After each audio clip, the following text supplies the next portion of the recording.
biarkan saja dia dalam kesesatan. Nah, ini yang kemarin kita bahas, ini adalah bagian dari istidraj.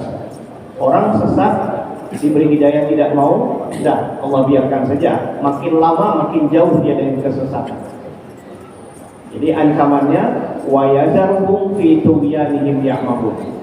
Allah akan biarkan orang-orang yang memilih jalan sesat itu, mereka berada dalam kebingungan dalam kesesatan itu. Makin lama semakin bingung, semakin larut dengan kesesatannya.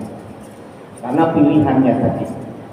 Nah, walaupun ayat ini masih ada kaitannya dengan ayat sebelumnya yang khusus ditujukan kepada para pemuka Quraisy, tetapi secara makna ayat ini berlaku kepada siapapun orang-orang yang tidak memilih jalan keimanan. Nah, sampai di ayat 186 ini selesai hubungannya dengan ayat sebelumnya. Nah, Bapak Ibu yang saya muliakan, kita lanjut ke ayat 187. Nah, ini temanya agak bergeser sedikit. Kita pindah tema sedikit. Ini berkaitan dengan salah satu rukun iman kita. Nah, salah satu rukun iman kita itu adalah kewajiban mengimani hari akhir.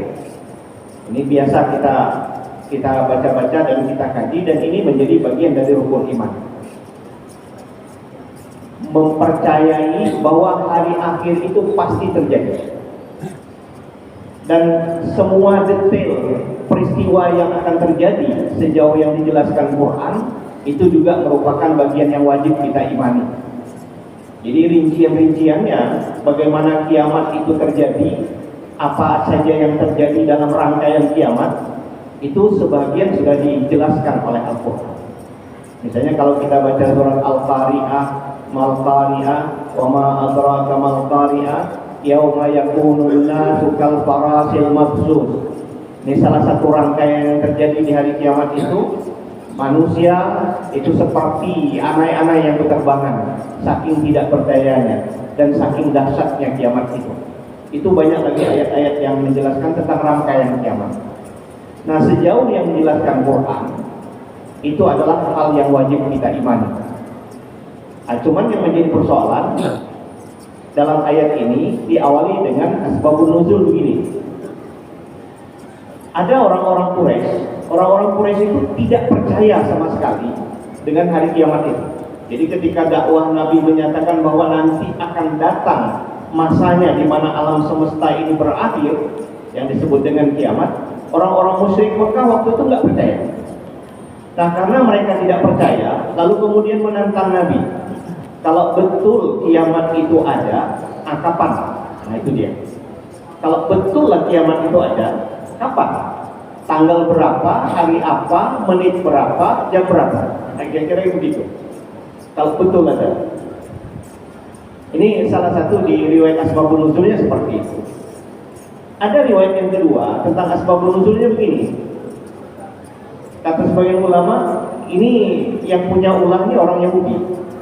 Orang Yahudi itu tahu bahwa tentang kiamat itu sebetulnya tidak Allah jelaskan di dalam kitab mereka. Dan itu adalah bagian dari ilmu Allah. Tapi sengaja dia menguji Nabi. Jadi kepada Nabi Muhammad ditanyai, wahai Muhammad, kalau betullah engkau Nabi, tolong tunjukkan kapan hari kiamat itu. Itu kira-kira. Ini pertanyaan ngetes. Jadi ada dua riwayat tentang asbabun nuzul ayat ini. Yang pertama itu orang musyrik Mekah saking tidak percayanya bahwa kiamat itu ada, lalu dia nantang Nabi.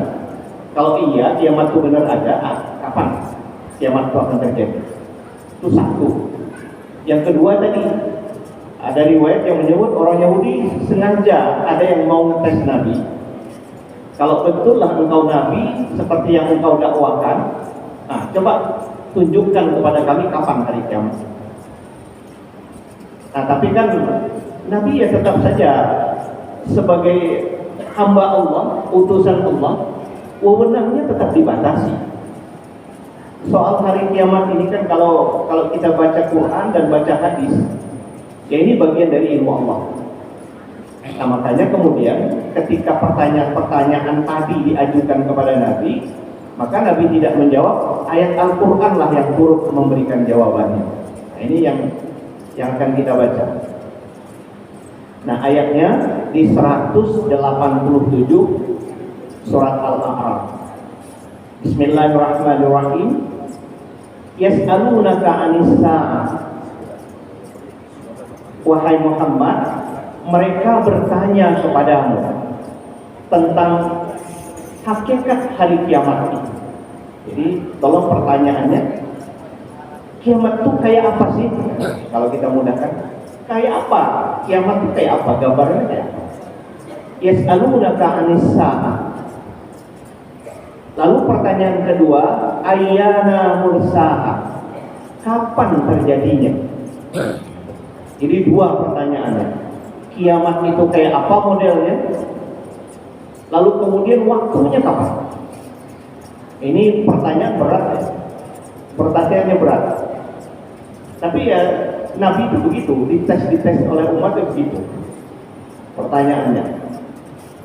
Nah, Bapak Ibu yang saya muliakan, sedikit kita geser dulu. Kalau kita belajar ilmu Al-Quran, itu ada cabang ilmu Al-Quran itu namanya soal Al-Quran, tanya jawab dalam Al-Quran. Jadi kalau Bapak Ibu memperhatikan ayat Al-Quran itu, ada sekitar 13 kali Al-Quran itu menggunakan ada kata yas'alunaka. Yas'alunaka. Misalnya yas'alunaka 'anil mahid, yas'alunaka 'anil anfal, yas'alunaka 'anis sa'ah, misalnya yas'alunaka 'anil ruh. Itu ada sekitar 13 kali dalam Al-Quran dimulai dengan kata yas'alun. Nah, itu biasanya dalam ilmu tafsir dijelaskan, itu berarti ayat itu diawali dengan pertanyaan. Ada umat yang bertanya atau ada orang lain yang bertanya, baru kemudian Quran turun memberikan jawaban. Boleh diperhatikan tuh kalau mencermati Al-Quran seperti itu. Nah, termasuk dalam ayat ini. Tadi ada orang musyrik menantang Nabi, minta tunjukkan kapan hari kiamat. Ada orang Yahudi coba ngetes Nabi, kapan hari kiamat? Itu pertanyaannya. Maka kemudian Quran mengulangi itu, yas'alunaka 'anis sa'ah. Mereka bertanya kepadamu ya Muhammad tentang hakikat hari kiamat itu kayak apa. Nah, dalam Al-Quran hari kiamat itu diungkapkan dengan berbagai kata.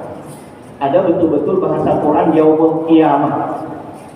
Yaumul qiyamah, kiamat. Ada kadang-kadang Quran itu menyebut hari kiamat itu yaumaddin. Kita baca dalam surah Fatihah itu Maliki yaumiddin. Nah, ada sebagian ulama tafsir yaumiddin itu ya hari di mana Allah adalah penguasa tunggal. Maksudnya hari kiamat juga. Ada lagi bahasa Qur'annya menuju hari kiamat itu as-sa'ah. Nah, yang sedang kita baca ini. Ini maksudnya kiamat juga. Hari kiamat yang dimaksud. Kenapa disebut hari dalam ayat ini disebut as-sa'ah, hari kiamat itu? Ini seolah-olah Quran ingin menggambarkan bahwa yang namanya kiamat itu peristiwanya sebentar aja. Setidak-tidaknya dalam ilmu Allah peristiwa kiamat itu sebentar aja. As-sa'ah, kita tuh sesaat, sebentar. Tidak harus 1 jam, tapi sebentar dalam ilmu Allah. Kiamat itu sudah diinformasikan oleh Quran. Nah, lalu pertanyaannya, ayyana mursaha? Kapan waktu tepatnya kiamat itu kapan? Ayyana mursaha? Nah, lalu kata Quran, kalau itulah pertanyaan orang musyrik atau ujian dari orang-orang Yahudi tadi, qul, jawab ya Muhammad. Ini perintah Allah kepada Nabi. Apa perintah Allah kepada Nabi tentang pertanyaan tadi? Innama ilmuha inda Rabbi. Sesungguhnya pengetahuan tentang kiamat. Maksud pengetahuan tentang kiamat itu tentang waktu kiamat. Seperti apa terjadinya?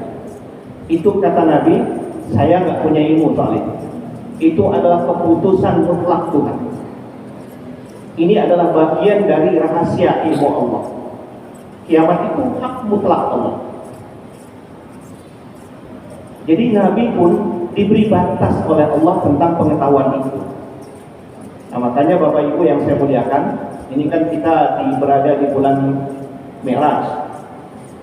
Nah, salah satu tahapan Nabi itu dalam perjalanan Mi'rajnya, Nabi sampai ke Sidratil Muntaha.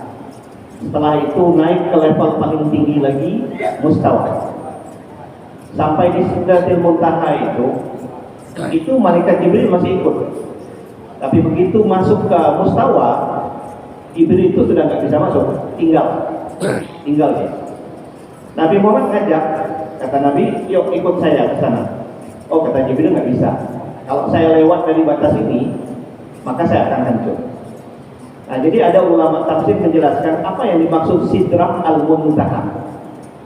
Kalau terjemahan bahasa Arab biasanya, secara bahasa, sidir itu biasalah kita ada hari ini tanaman yang kita sering sudah populer ini, tanaman kayu bidara, sidir itu bahasa Arabnya. Tapi ada al-Muntaha. Dan maka ayat ini tidak bisa diterjemahkan dengan kayu bidara yang penghabisan, nggak gitu. Nabi itu diperlihatkan tentang seperti apa yang namanya Sidratil Muntaha. Jadi dalam sebuah hadis, begitu pulang itu ada sahabat, ya Rasul, Sidratil Muntaha itu apa? Tidak bisa digambarkan. Tidak bisa digambarkan bagaimana indahnya. Tapi ada satu kalimat hadis Nabi begini, lebar daunnya itu, kata Nabi, itu kayak kuping gajah. Lalu kemudian buahnya itu kayak buah gentong, kata Nabi. Cuma itu aja. Tapi ada ulama mendalami Sidratil Muntaha itu adalah batas pengetahuan. Jadi lewat dari Sidratil Muntaha itu nggak ada makhluk yang tahu apa yang menjadi rahasia Allah, termasuk soal kiamat ini.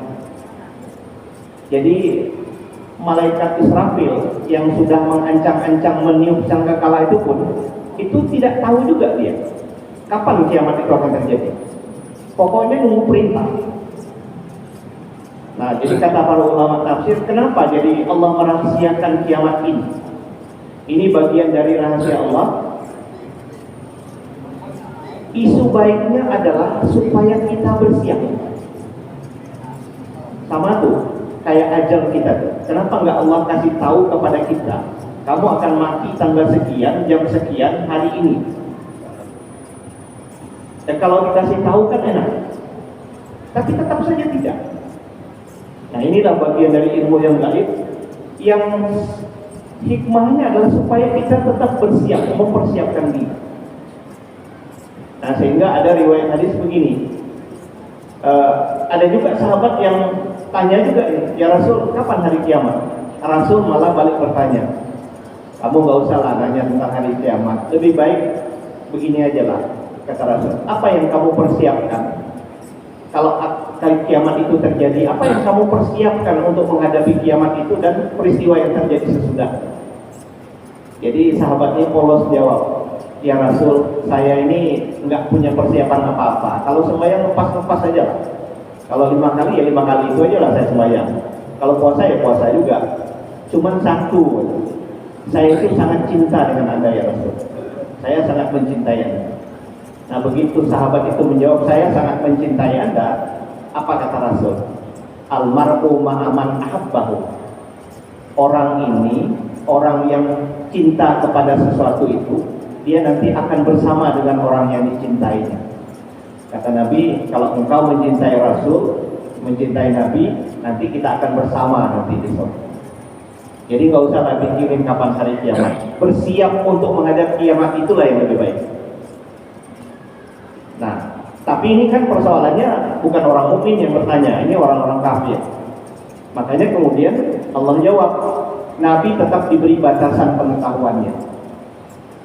Jadi Bapak Ibu yang saya muliakan, dalam kehidupan kita ini, kita diperintahkan untuk mengimani yang gaib. Yang gaib itu kira-kira ada dua.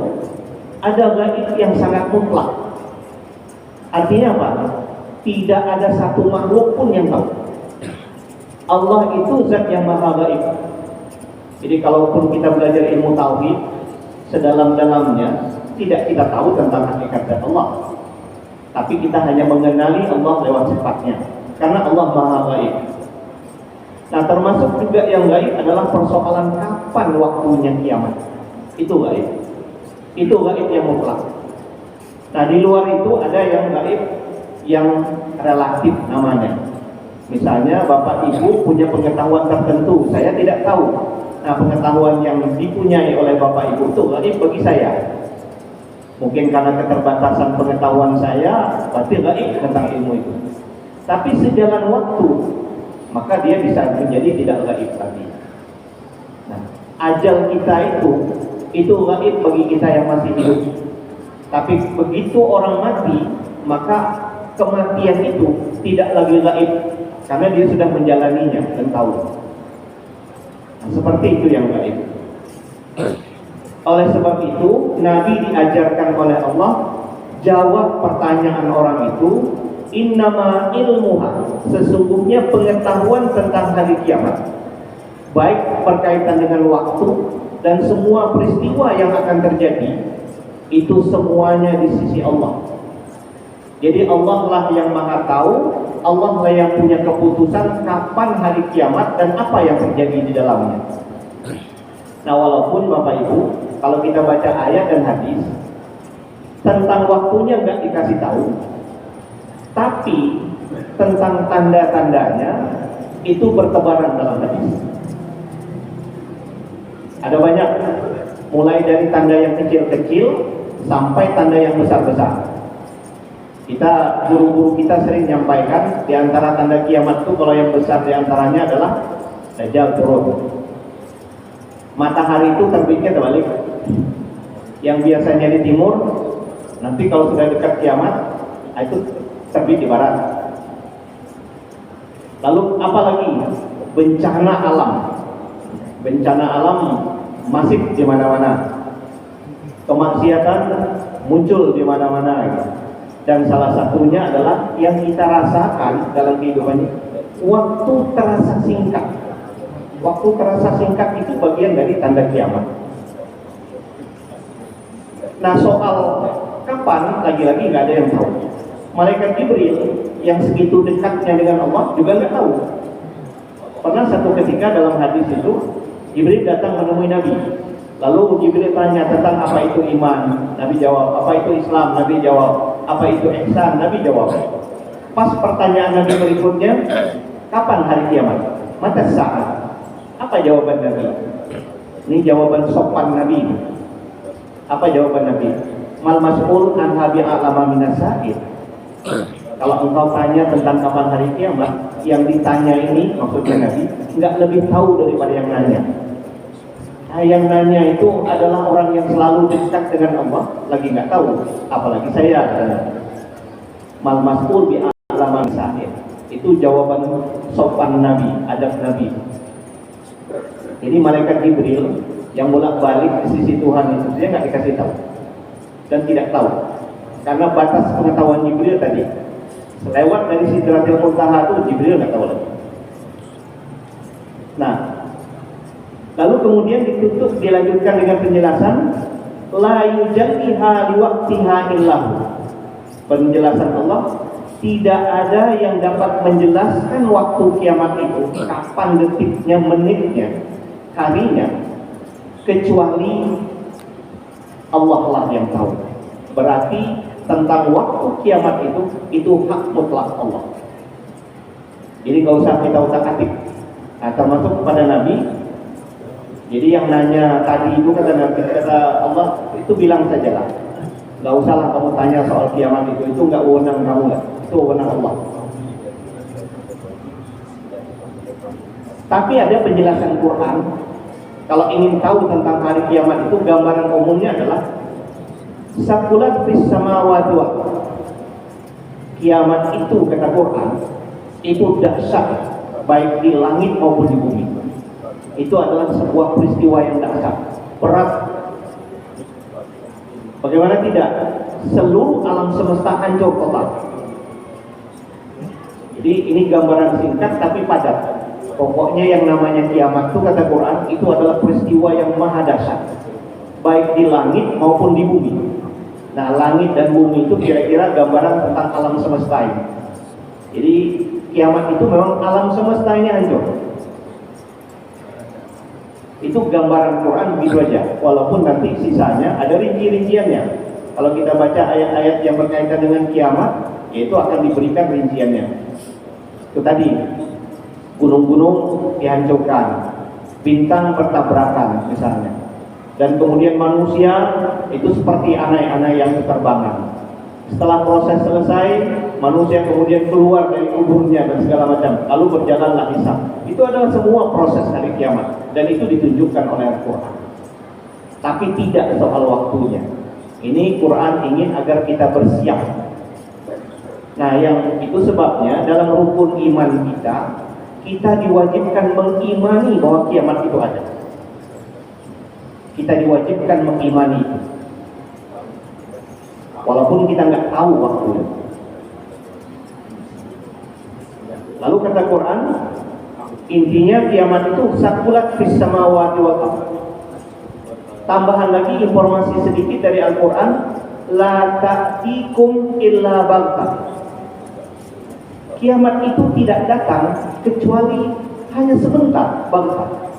Nah, gambaran sebentar ini kalau kita buka beberapa hadis begini, kata Nabi, ada orang ketika kiamat itu datang, dia sudah memerah susu, lalu kemudian belum sempat minum, kiamat datang. Ada orang yang sedang melakukan perniagaan, jual beli, dia sudah menawar barang, belum sempat bayar duitnya, kiamat datang. Jadi barang belum sempat terpakai. Itu beberapa contoh yang digambarkan oleh Nabi, betapa sebentarnya dan mendadaknya kiamat itu. Jadi kayaknya dia dipersiapkan ketika manusia sedang tidak siap, nah saat itulah kiamat datang. Walaupun tanda-tandanya seringkali sudah diinformasikan dalam berbagai hadis. Nah, oleh sebab itu, Bapak Ibu yang saya muliakan, hari-hari terakhir ini kan ada sebagian ustadz kita yang membahas khusus berkaitan dengan peristiwa akhir zaman, sehingga populerlah dia disebut dengan ustadz akhir zaman. Karena memang yang dibahas-bahas itu ya berkaitan dengan tadi tanda-tanda kiamat, segala macam. Jadi bicaranya soal itu. Bagus juga itu mengingatkan umat bahwa kiamat itu datang. Tapi ada yang menarik. Jadi kata sahabat, kata Rasul begini, bu'istu, saya diutus menjadi Rasul, wa ana ma'asa'a kahataini. Saya diutus menjadi Rasul, sedangkan antara saya dengan nanti datangnya hari kiamat kahataini. Kahataini itu Nabi memberi isyarat begini. Jadi antara telunjuk dan jari tengah. Jadi seolah-olah Nabi ngasih isyarat bahwa begitu saya diutus menjadi Rasul, nanti akan datangnya hari kiamat kira-kira sebatas antara telunjuk dengan ini. Jadi menyirikan bahwa kiamat itu nggak jauh, nggak lama. Padahal hadis ini sudah diucapkan Nabi 1400 tahun yang lalu. Sampai sekarang kan belum kiamat juga. Jadi kode Nabi itu walaupun segini ini, kode jauh. Kata Nabi, bu'istu wa ana wasa'ah kahataini. Saya diutus menjadi Rasul, sedangkan saya dengan nanti peristiwa kiamat itu datang cuma seperti ini aja. Jaraknya antara telunjuk dengan jari tengah. Itu memberi kode singkatnya waktu kedatangan Rasul dengan datangnya hari kiamat. Tapi sudah 1000 lebih tahun nih, kiamat belum datang juga. Nah, tapi tanda-tanda yang disampaikan oleh Rasul itu semakin hari semakin nampak. Nah, ini patut menjadi pencermatan kita. Jadi kata Quran, la ta'tikum illa baghtah. Kiamat itu tidak datang kepadamu kecuali hanya sebentar, mendadak sebentar, sesaat saja. Itu satu. Lalu kemudian yas'alunaka ka'annaka hafiyun anha. Nah, ayat ini ada asbabun nuzulnya. Rupanya di zaman Rasul pun banyak aja orang yang terus penasaran tentang kapan waktu hari kiamat. Tidak hanya orang musyrik, bahkan sebahagian sahabat pun ada yang secara pribadi nanya dengan Rasul. Nah, Bapak Ibu yang saya muliakan, kalau yang lihat Quran, saya ingin sampaikan dulu ada kata hafiyun. Hafiyun itu artinya dalam bahasa Arab gini. Ada orang yang sangat seolah-olah dianggap sangat tahu tentang satu hal. Tapi orang ini agak tidak mau membuka pengetahuan itu ke publik. Nah, jadi ada kerabat-kerabat Nabi datang menemui Nabi sambil berbisik, "Wahai Muhammad, kita kan keluarga nih. Coba kasih tahu kapan hari kiamat." Yang ini bukan orang Muslim. Ini orang Muslim, masih keluarga Nabi. Seolah-olah dia merasa bahwa yang namanya kiamat itu, Nabi ini kayaknya simpan-simpan nih, padahal Nabi tahu. Jadi adalah yang minta ke Nabi berbisik saja. "Wahai Rasul, kita kan keluarga nih. Kita kan masih sekeluargaan. Kasih tahulah kapan hari kiamat itu." Jadi agar dapat pengetahuan lebih dia dari Rasul. Tetap saja jawaban Al-Quran seperti itu saja kepada Nabi. Kata Quran, "Yas'alunaka," mereka lagi-lagi bertanya kepadamu ya Muhammad, tapi bisik-bisik, minta kasih tahu kapan hari kiamat itu. "Ka'annaka hafiyun anha," seolah-olah engkau itu tahu, sangat tahu tentang hari kiamat itu, tapi kamu nggak mau ngasih tahu. Makanya mereka itu mintanya bisik-bisik. Nah, lagi-lagi apa perintah Quran? "Qul innama ilmuha indallah." Bilang sama orang yang minta bisik-bisik itu tentang hari kiamat itu, pengetahuan tentang hari kiamat sekali lagi itu adanya di sisi Allah. Saya nggak tahu. Jadi Rasul nggak boleh berdusta. Kalau tidak tahu ya bilang tidak tahu. Karena batas tugasnya ada. Soal kiamat itu bukan wewenang Rasul, maka Rasul nggak boleh melampaui. Walaupun itu karib kerabat, walaupun kawan dekat. Kalau tidak tahu ya harus bilang tidak tahu.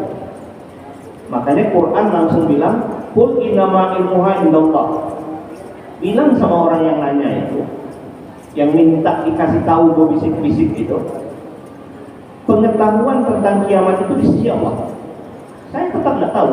Sama seperti saya menjawab kepada orang-orang musyrik. Ya gitu juga. Tidak tahu saya. Tenang. Lalu Quran menutup, "Walakinna aktsaran nas la ya'lamun." Akan tetapi kebanyakan manusia tidak yakin tentang ini. La ya'lamun itu Bapak Ibu tafsirnya la yuqinun. Tidak yakin. Ini boleh kita uji iman lah. Kalau hari ini kita tanya, betulkah kita yakin kiamat itu ada? Nah, itu agak tipis-tipis lah jawaban kita. Itu yang dikatakan Quran. Kebanyakan manusia nggak yakin tentang hari kiamat. Nah, itu lama mengasah keyakinan kita tentang kiamat itu. Jadi tidak sebentar ya. Dan itu betul. Karena memang peristiwanya adalah peristiwa yang sulit untuk dipahami. Kalau hanya mengandalkan pemikiran akal, itu nggak jumpa penjelasannya tentang hari kiamat.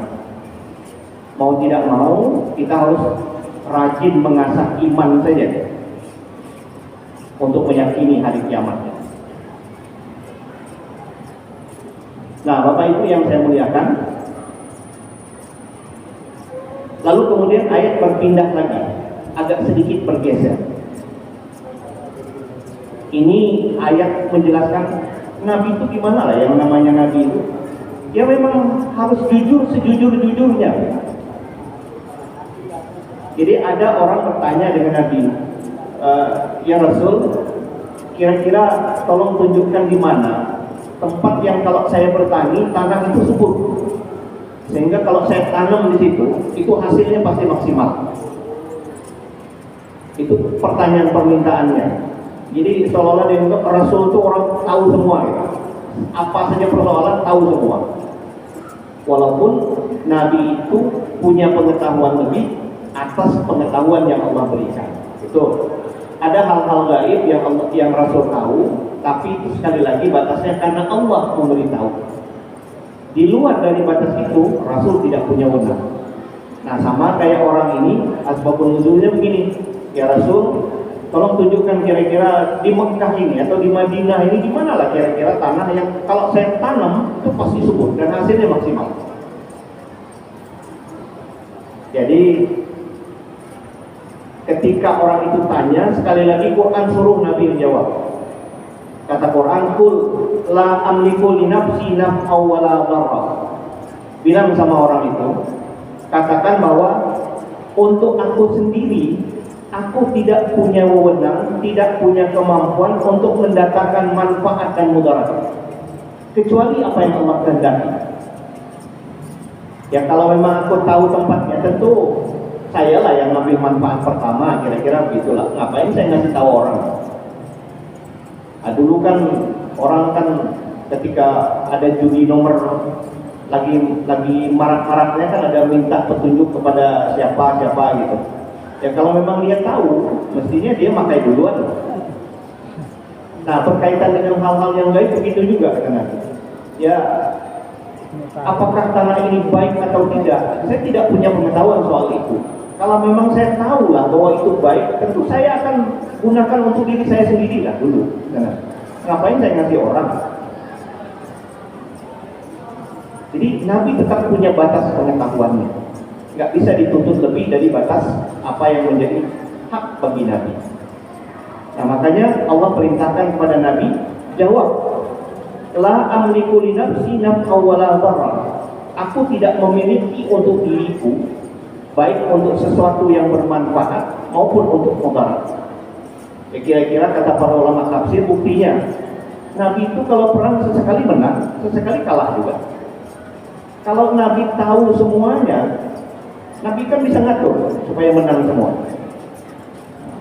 Nabi itu bisa juga kena sakit. Nabi itu kadang-kadang menderita juga, sedih juga, tapi ada saatnya Nabi gembira juga. Nah itu tandanya bahwa Nabi tetaplah dituntun oleh Allah untuk mengikuti watak sebagai manusia biasa, walaupun beliau diberikan kelebihan. Jadi hal-hal yang gaib itu ya tidak semuanya Nabi tahu. Nah ini ayat yang menjelaskan seperti itu. Kecuali nanti illa masya Allah, kecuali apa yang Allah kehendaki. Kalau Allah ngasih tahu ya saya tahu, kalau tidak ya tidak. Nah lanjutannya, walaupun tu a'lamul ghaib lastaksu minal khairi wa ma masanya su. Andai kata aku tahu semua hal yang gaib, pastilah aku akan mengambil manfaat yang baik-baik dari pengetahuanku itu. Kalau aku tahu di situ ada tempatnya harta, tentu aku akan ambil duluan kira-kira gitu. Tapi kan saya nggak tahu kata Nabi soal itu. Itu semuanya adalah milik Allah Subhanahu Wa Taala. Dan berikutnya, wama masanya su.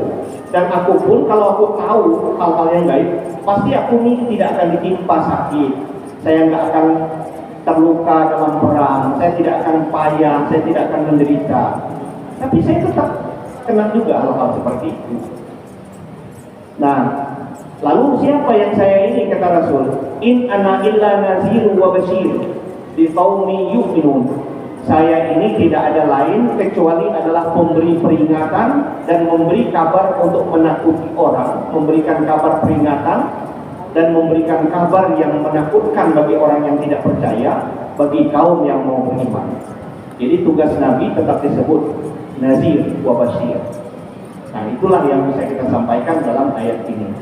Nah Bapak Ibu yang saya muliakan, ini yang bisa kita sampaikan. Mohon maaf atas segala kekurangan. Billahi taufiq wal hidayah. Assalamualaikum warahmatullahi wabarakatuh. Amin. Bismillahirrahmanirrahim. Alhamdulillahirabbil alamin wassalatu wassalamu ala asyrafil mursalin sayyidina wa maulana Muhammadin wa ala alihi wa sahbihi ajmain. Allahumma anfa'na bima 'allamtana wa 'allimna ma yanfa'una wa zidna ilman nafi'a wa hidayatan wa taufiqa. Allahumma ja'alna minal ulama'il aminin. Allahumma ja'alna minal ulama'il aminin. Rabbana atina fid dunya hasanatan wa fil akhirati hasanatan wa qina adzabannar. Walhamdulillahi rabbil alamin. Assalamualaikum warahmatullahi wabarakatuh.